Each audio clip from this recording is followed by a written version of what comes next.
Did a Historical Jesus Exist by Jim Walker. Very excellent article, but it's a bit long, so I don't know if I'll read the whole thing. And I'm pretty sure I have made a video with this article before, but the subject has come back, so I am once again thinking about looking at this stuff. So anyway, amazingly, the question of an actual historical Jesus rarely confronts the religious believer. The power of faith has so forcefully driven the minds of most believers and even apologetic scholars that the question of reliable evidence gets obscured by tradition, religious subterfuge, and outrageous claims. The following gives a brief outlook about the claims of a historical Jesus and why the evidence the Christians present us cannot serve as justification for reliable evidence for a historical Jesus. I have to add a side note before I read this next bit.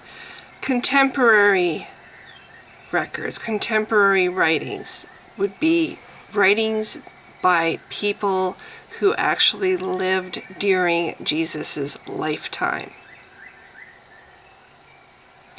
Okay, all claims of Jesus derive from hearsay accounts. No one has the slightest physical evidence to support a historical Jesus. No artifacts, dwellings, works of carpentry, or self-written manuscripts. All claims about Jesus derive from writings of other people. There occurs no contemporary Roman record that shows Pontius Pilate executing a man named Jesus. Devastating to historians, there occurs not a single contemporary writing that mentions Jesus. All documents about Jesus came well after the life of the alleged Jesus from either unknown authors, people who had never met an earthly Jesus, or from fraudulent, mythical, or allegorical writings. Although one can argue that many of these writings came from fraud or interpolations, I will use the information and dates to show that even if these sources did not come from interpolations, they could still not serve as reliable evidence for a historical Jesus, simply because all sources about Jesus derive from hearsay accounts. Hearsay means information derived from other people rather than on a witness's own knowledge.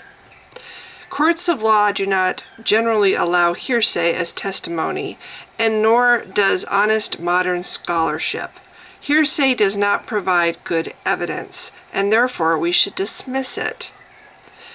If you do not understand this, imagine yourself confronted with a charge for a crime which you know you did not commit. You feel confident that no one can prove guilt because you know that there exists no evidence whatsoever for the charge against you. Now, imagine that you stand present in a court of law that allows hearsay as evidence. When the prosecution presents its case, everyone who takes the stand against you claims that you committed the crime. Not as a witness themselves, but solely because they claim other people said so. None of these other people, mind you, ever show up in court, nor can anyone find them. Hearsay does not work as evidence because we have no way of knowing whether the person lied, or simply based his or her information on wrongful beliefs or bias. We know from history about witchcraft trials in kangaroo courts that hearsay provides neither reliable nor fair statements of evidence. We know that mythology can arise out of no good information whatsoever. We live in a world where many people believe in demons, UFOs, ghosts, or monsters, and an innumerable number of fantasies believed as fact taken from nothing but belief in hearsay. It derives from these reasons why hearsay cannot serve as good evidence, and the same reasoning must go against the claims of a historical Jesus or any other historical person. Authors of ancient history today, of course, can only write from indirect observation in a time far removed from their aim. but a valid historian's own writing gets cited with sources that trace to the subject themselves or to eyewitnesses and artifacts. For example, a historian today who writes about the life of George Washington, of course, cannot serve as an eyewitness, but he can provide citations to documents which give personal or eyewitness accounts. None of the historians about Jesus give reliable sources to eyewitnesses. Therefore, all we have remains as hearsay. The Bible Gospels. The most authoritative accounts of a historical Jesus come from the four canonical Gospels of the Bible. Note that these Gospels did not come into the Bible as original and authoritative from the authors themselves, but rather from the influence of early church fathers, especially the most influential of them all, Irenaeus of Lyon, who lived in the middle of the 2nd century. Many heretical Gospels existed by that time, but Irenaeus considered only some of them for mystical reasons. He claimed only 4 in number, according to Romer, like the 4 zones of the world, the 4 winds, the 4 divisions of man's estate, and the 4 forms of the first living creatures: the lion of Mark, the calf of Luke, the man of Matthew, the eagle of John. The 4 Gospels then became church canon for the Orthodox faith. Most of the other claimed gospel writings were burned, destroyed, or lost. Elaine Pagel writes, although the Gospels of the New Testament, like those discovered at Nag Hammadi, are attributed to Jesus' followers, no one knows who exactly wrote any of them. Not only do we not know who wrote them, consider that none of the Gospels existed during the alleged life of Jesus, nor do the unknown authors make the claim to have met an earthly Jesus. Add to this that none of the original Gospel manuscripts exist. We only have copies of copies. The consensus of many biblical historians put the dating of the earliest Gospel, that of Mark, at some time after 70 CE, and the last Gospel, John, after 90 CE. This would make it some 40 years after the alleged crucifixion of Jesus that we have any gospel writings that mention him. Elaine Pagels writes that the first Christian gospel was probably written during the last year of the war, or the year it ended. Where it was written and by whom, we do not know. The work is anonymous, although tradition attributes it to Mark. The traditional church has portrayed the authors as the apostles, Mark, Luke, Matthew, and John. But scholars know from critical textual research that there simply occurs no evidence that the gospel authors could have served as the apostles described in the gospel stories. Yet even today we hear priests and ministers describing these authors as the actual disciples of Jesus. Many Bibles still continue to label the stories as the gospel, according to St. Matthew, St. Mark, St. Luke, St. John. No apostle would have announced his own sainthood before the church's establishment of sainthood, but one need not refer to scholars to determine the lack of evidence for authorship. As an experiment, imagine the Gospels without their titles. See if you can find out from the text who wrote them. Try to find their names. Even if the text supported the notion that the apostles wrote them, consider the low life expectancy of humans in the first century. According to the religious scholar J.D. Crossan, the life expectancy of Jewish males in the Jewish state was then 29 years. Some people think this age appears deceptive because of the high infant mortality rates at birth. However, at birth, the inhabitants of the Roman Empire had an even lower life expectancy of around 25 years. According to Ulpian, a Roman jurist of the early 3rd century CE, the average life expectancy at birth came even lower to around 21. Of course, these ages represent averages, and some people lived after the age of 30, but how many? According to the historian Richard Carrier, we have reason to believe that only 4% of the population at any given time was over 50 years old.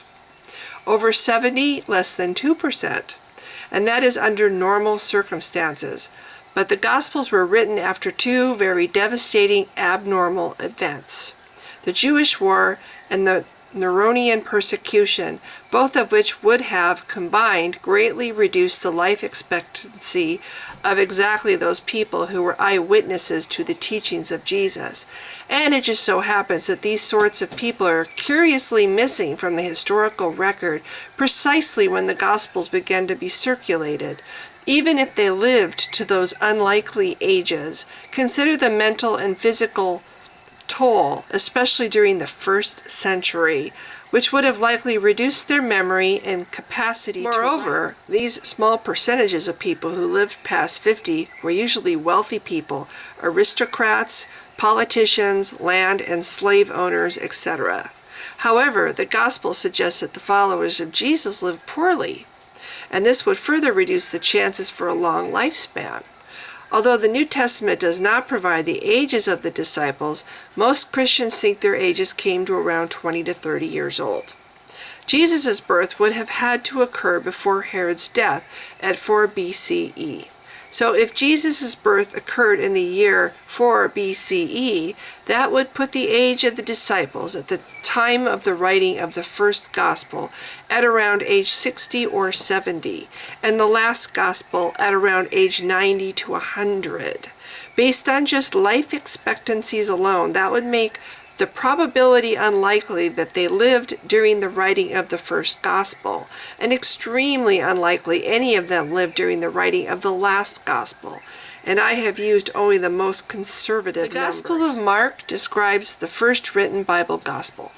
And although Mark appears deceptively after the Matthew Gospel, the Gospel of Mark got written at least a generation before Matthew. From its own words, one can deduce that the author of Mark had neither heard Jesus nor served as his personal follower. Whoever wrote the Gospel simply accepted the story of Jesus without question and wrote a crude and ungrammatical account of this popular story at the time. Historians tell us of the three synoptic Gospels, Matthew, Mark, and Luke. Mark served as the common element between Matthew and Luke and provided the main source for both of them. Of Mark's 666 verses, some 600 of them appear in Matthew, some 300 in Luke. According to Randall Helms, the author of Mark stands at least a third removed from Jesus and more likely at the fourth removed. In parentheses it says, most Bibles show 678 verses for Mark, not 666, but many biblical scholars think the last 12 verses came later from interpolation. The earliest manuscripts and other ancient sources do not have Mark 16, 9 through 20. Moreover, the text style does not match, and the transition between verse 8 and 9 appears awkward. Even some of today's Bibles, such as the NIV, exclude the last 12 verses. The author of Matthew had obviously gotten his information from Mark's Gospel and used them for his own needs. He fashioned his narrative to appeal to Jewish tradition and scripture. He improved the grammar of Mark's Gospel, corrected what he felt theologically important, and heightened the miracles and magic. The author of Luke admits himself as an interpreter of earlier material and not an eyewitness, Luke 1, verse 1 through 4. Many scholars think the author of Luke lived as a Gentile, or at the very least, a Hellenized Jew. Many modern scholars think that the Gospel of Matthew and Luke came from the Mark Gospel and a hypothetical document called Q, which means German, and it's spelled Quell, which means source. However, since we have no manuscript from Q, no one could possibly determine its author or where or how he got his information or the date of its author. Moreover, some scholars challenge its existence, and those who do think that Q existed have problems explaining it. Again, we get faced with unreliable mythology and obscure sources. John, the last appearing Bible gospel, presents us with long theological discourses from Jesus and could not possibly have come as literal words from a historical Jesus. The Gospel of John disagrees with events described in Mark, Matthew, and Luke. Moreover, the unknown authors of this gospel wrote it in Greek near the end of the 1st century, and, according to Bishop Shelby Sponge, the book carried with it a very obvious reference to the death of John Zebedee. John 21, verse 23. Please understand that the stories themselves cannot serve as examples of eyewitness accounts, since they came as products of the minds of the unknown authors, and not from the characters themselves. The Gospels describe narrative stories written almost virtually in the third person. People who wish to portray themselves as eyewitnesses will write in the first person, not the third person. Moreover, many of the passages attributed to Jesus could only have come from the invention of its authors. For example, many of the statements of Jesus claim to have come from him while allegedly alone. If so, who heard him? It becomes even more marked when the evangelists report about what Jesus thought. To whom did Jesus confide his thoughts? Clearly, the Gospels employ techniques that fictional writers use. In any case, the Gospels can only serve at best as hearsay, and at worst as fictional, mythological, or falsified stories. Other New Testament writings. Even in antiquity, people like Origen and Eusebius raised doubts about the authenticity of the other books in the New Testament, such as Hebrews, James, John 2 and 3, Peter 2, Jude, and Revelation. Martin Luther rejected the Epistle of James, calling it worthless and an epistle of straw, and questioned Jude, Hebrews, and the Apocalypse in Revelation.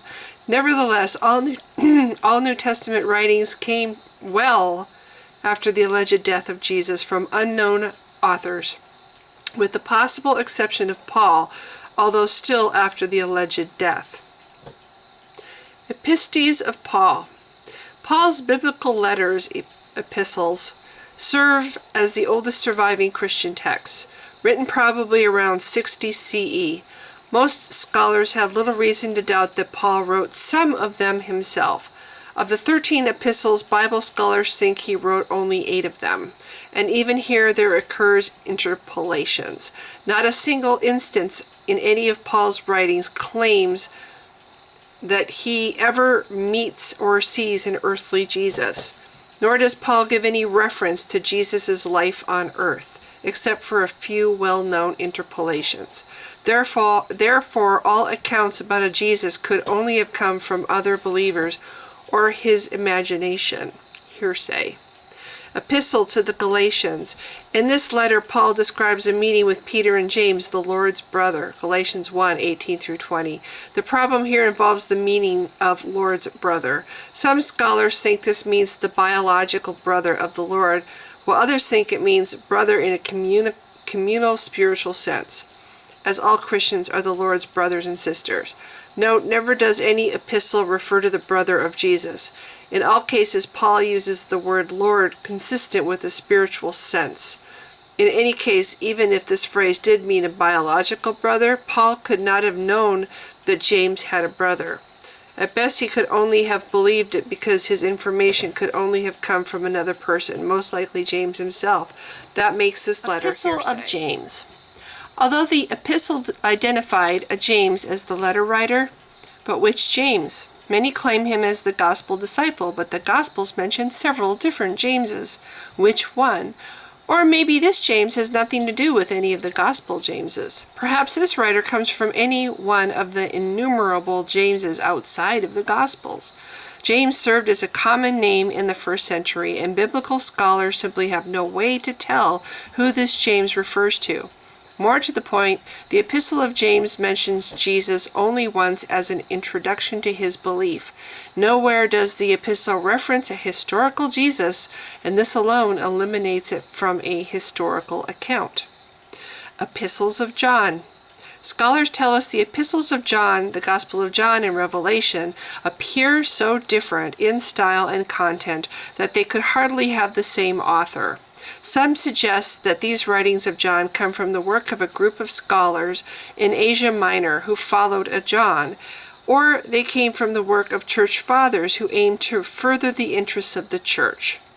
Or they could have simply come from people also named John, a very common name. No one knows. Also note that nowhere in the body of the 3 epistles of John does it mention a John. In any case, the epistles of John say nothing about seeing an earthly Jesus. Not only do we not know who wrote these epistles, they can only serve as hearsay accounts. Epistles of Peter. Many scholars question the authorship of Peter or the epistles. Even within the first epistle, it says in 5:12 that Silvanus wrote it. Most scholars consider the second epistle as unreliable or an outright forgery. For some example, see the introduction to 2 Peter in the full edition of the New Jerusalem Bible, 1985. The unknown authors of the epistles of Peter wrote long after the life of the traditional Peter.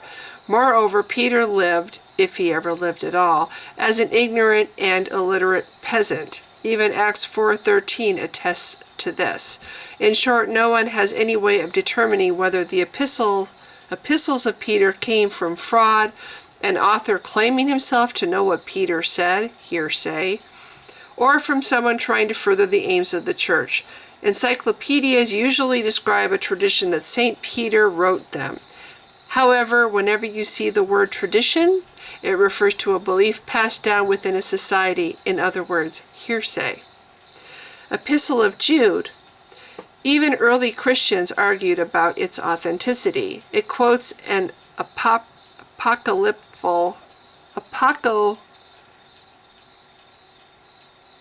I'm trying to pronounce these words, and this one is Apocryphal book called Enoch, as it represented authorized scripture. Biblical scholars do not think it possible for the alleged disciple Jude to have written it because whoever wrote it had to have written it during a period when the churches had long existed. Like the other alleged disciples, Jude would have lived as an illiterate peasant and unable to write, much less in Greek, but the author of Jude wrote in fluent, high-quality Greek. Of the remaining books and letters in the Bible, there occurs no other stretched claims or eyewitness accounts for a historical Jesus, and needs no mention of them here for this deliberation. As for the existence of original New Testament documents, none exist. No book of the New Testament survives in the original autograph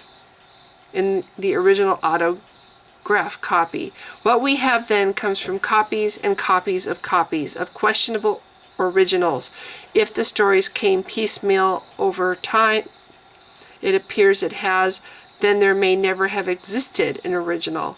The earliest copies we have came more than a century later than the autographs, and these exist on fragments of papyrus. Somebody told me how to pronounce that word. According to High Schonfield, it would be impossible to find any manuscript of the New Testament older than the late 3rd century, and we actually have copies from the 4th and 5th. Okay, this is the last part I'm going to read. Non-Christian sources. Virtually all other claims of Jesus come from sources outside of Christian writings. Devastating to the claims of Christians, however, comes from the fact that all of these accounts come from authors who lived after the alleged life of Jesus. Since they did not live during the time of the hypothetical Jesus, none of their accounts serve as eyewitness evidence. Josephus Flavius, the Jewish historian, lived as the earliest non-Christian who mentions a Jesus. Although many scholars think that Josephus' short accounts of Jesus in antiquities came from interpolations perpetrated by a later church father, most likely Eusebius, Josephus' birth in 37 CE, well after the alleged crucifixion of Jesus, puts him out of range of an eyewitness account. Moreover, he wrote Antiquities in 93 CE, after the first gospel got written. Therefore, even if his accounts about Jesus came from his hand, the information could only serve as hearsay. Pliny the Younger, born 62 CE, his letter about the Christians only shows that he got his information from Christian believers themselves. Regardless, his birth date puts him out of range as an eyewitness account. Tacitus, the Roman historian's birth year at 64 CE, puts him well after the alleged life of Jesus. He gives a brief mention of a Christus in his annals,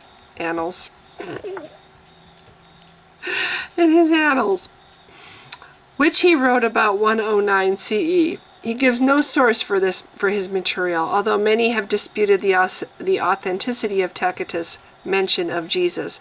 The very fact that his birth happened after the alleged Jesus and wrote the annals during the formation of Christianity shows that his writing can only provide us with hearsay accounts.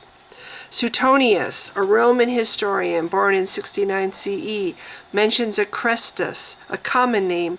Apologists assume that Christus means Christ, a disputable claim. But even if Suetonius had meant Christ, it still says nothing about an earthly Jesus. Just like all the others, Suetonius' birth occurred well after the purported Jesus, again, only hearsay. Talmud. Amazingly, some Christians use portions of the Talmud, a collection of Jewish civil and religious law, including commentaries on the Torah, as evidence for Jesus. They claim that Yeshu in the Talmud refers to Jesus. However, this Yeshu, according to scholars, depicts a disciple of Jehoshua ben Parashia, I probably totally butchered that name, at least a century before the alleged Christian Jesus, or it may refer to Yeshu ben Pandura, a teacher of the 2nd century CE. Regardless of how one interprets this, the Palestinian Talmud did not come into existence until the 3rd and 5th century CE. And the Babylonian Talmud between the 3rd and 6th century CE, at least 2 centuries after the alleged crucifixion. At best, it can only serve as a controversial Christian or Jewish legend. It cannot possibly serve as evidence for a historical Jesus. I'm getting tired of reading. Oh my gosh. Okay. As you can see, apologist Christians embarrass themselves when they unwittingly or deceptively violate the rules of historiography. You notice I get lazier as I get tired.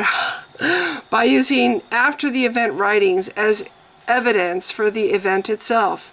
Not one of these writers gives a source or backs up his claims with evidential material about Jesus. Although we can provide numerous reasons why the Christian and non-Christian sources prove spurious and argue endlessly about them, we can cut to the chase by simply determining the dates of the documents and the birth dates of the authors. It doesn't matter what these people wrote about Jesus. An author who writes after the alleged happening and gives no detectable sources for his material can only give examples of hearsay. All of these anachronistic writings about Jesus could easily have come from the beliefs and stories from Christian believers themselves. And as we know from myth, superstition, and faith, beliefs do not require facts or evidence for their propagation and circulation. Thus, we have only beliefs about Jesus' existence and nothing more.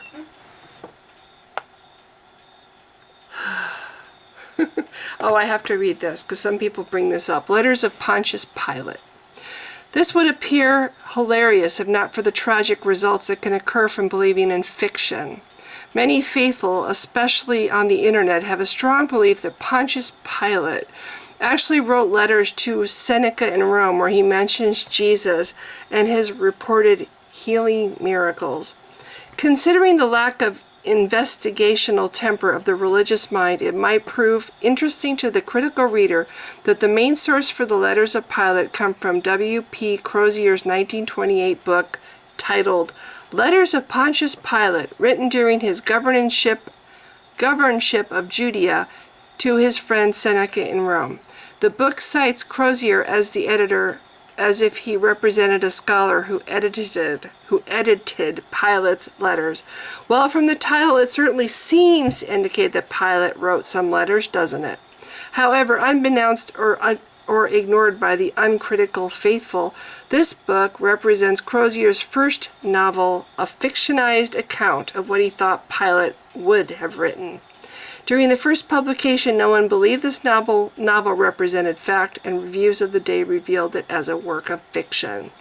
Crozier, a newspaper editor, went to Oxford University and retained an interest in Latin, Greek, and the Bible. He wrote this novel as if it represented the actual letters of Pilate. Of course, no scholar would cite this as evidence because no letters exist of Pilate to Seneca, and Seneca never mentions Jesus in any of his writings. The belief in Pilate's letters represents one of the more amusing fad beliefs in evidential Jesus. However, it also reveals just how myths, fakes, and fictions can leak into religious thought. Hundreds of years from now, Crozier's fictionized account may very well end up just as reliable as the Gospels.